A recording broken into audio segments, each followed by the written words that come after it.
No target को एक साथ हिट करना और इतनी प्रिसीजन के साथ हिट करना कि कोलेटरल डैमेज ज़ीरो है, यानी कि कोई सिविलियन कैजुअल्टी नहीं है, कोई मिलिट्री इंस्टॉलेशन को टच नहीं किया।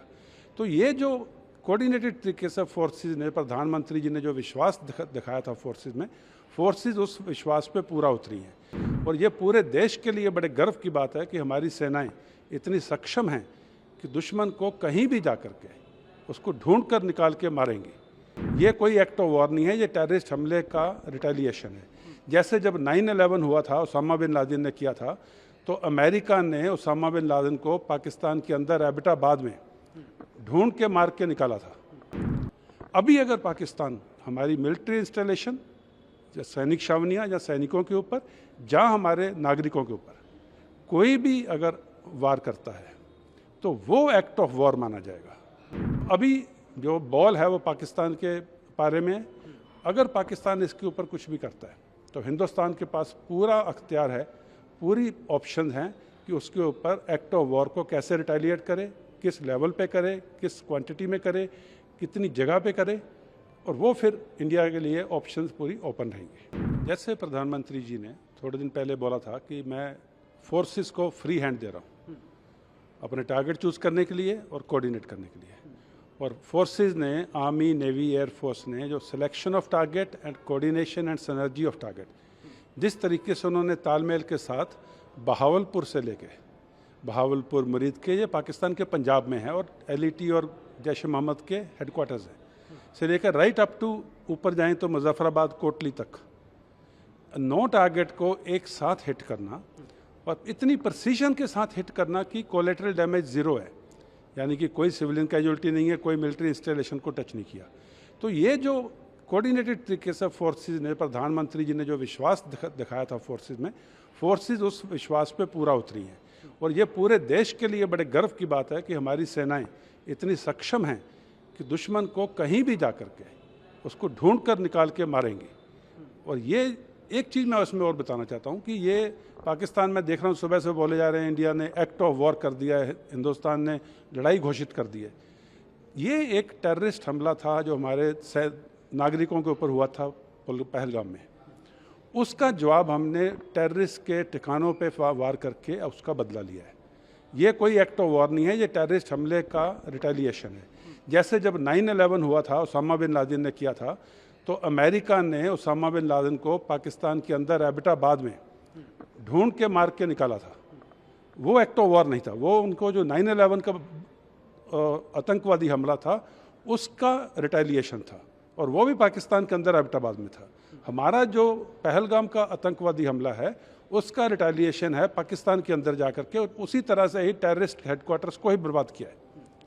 अभी अगर पाकिस्तान हमारी मिलिट्री इंस्टॉलेशन या सैनिक छावनियाँ या सैनिकों के ऊपर, जहाँ हमारे नागरिकों के ऊपर कोई भी अगर वार करता है तो वो एक्ट ऑफ वॉर माना जाएगा।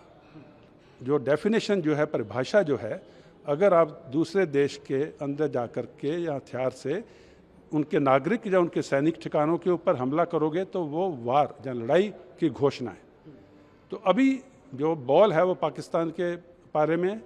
अगर पाकिस्तान इसके ऊपर कुछ भी करता है तो हिंदुस्तान के पास पूरा अख्तियार है, पूरी ऑप्शन हैं कि उसके ऊपर एक्ट ऑफ वॉर को कैसे रिटेलिएट करे, किस लेवल पे करे, किस क्वांटिटी में करे, कितनी जगह पे करे, और वो फिर इंडिया के लिए ऑप्शंस पूरी ओपन रहेंगी। सर, प्रधानमंत्री ने CCS की मीटिंग भी ली और टॉप ऑफिशियल्स जो फ्री होल्ड दे देना, फ्री हैंड दे देना आर्मी को, तो कैसे देखते हैं सर, किस तरह से ये एक एनकरेज करा है प्रधानमंत्री ने आर्म फोर्सेस को, जिसकी वजह से आज ये स्ट्राइक हुआ? देखिए, जो सीनियर लीडरशिप होती है ना, अगर उसको अपने कमांड में, जैसे आर्मी में भी है, अगर मैं कोर कमांडर हूँ और मेरे को अपने GOCs और अपने ब्रिगेड कमांडर या मेरे कमांडिंग ऑफिसर्स में भरोसा नहीं है, या उनकी काबिलियत पे विश्वास नहीं है, तो फिर मैं हर चीज़ को खुद करना चाहूँगा।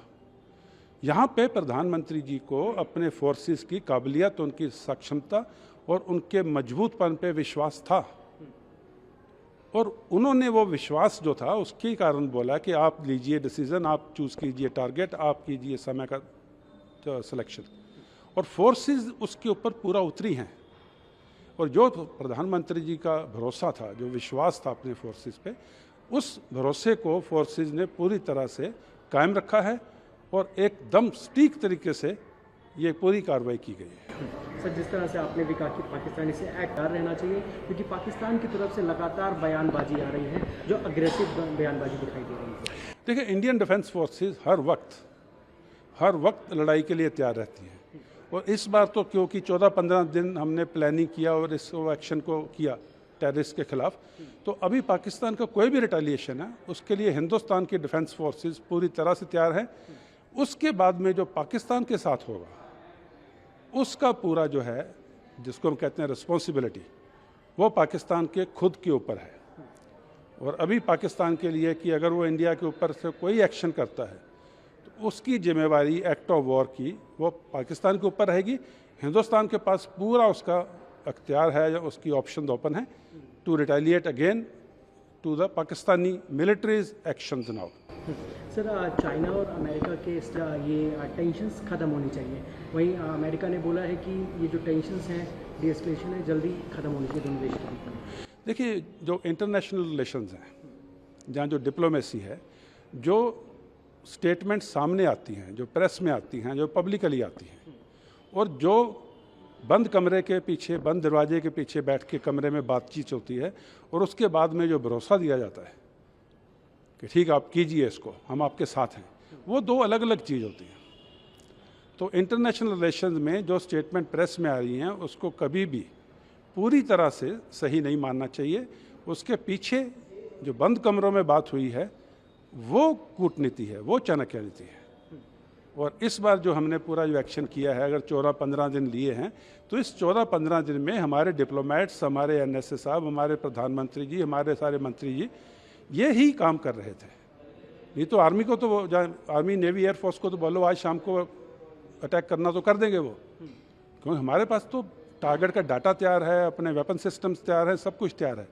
लेकिन जो इतना कोऑर्डिनेशन था उसमें साम दाम दंड भेद, diplomatic efforts, political efforts, economic efforts, military efforts, ये सबको सिनर्जाइज करके जब for ministry of external affairs या विदेश मंत्रालय ये कहता है कि अभी हमने पूरा कंट्रोल कर लिया है, सभी देश हमारे साथ हैं, छोड़ के एक दो को, उनकी परवाह नहीं, अभी हम एक्शन लेने के लिए तैयार हैं, तो फिर मिलिट्री एक्शन लेती है।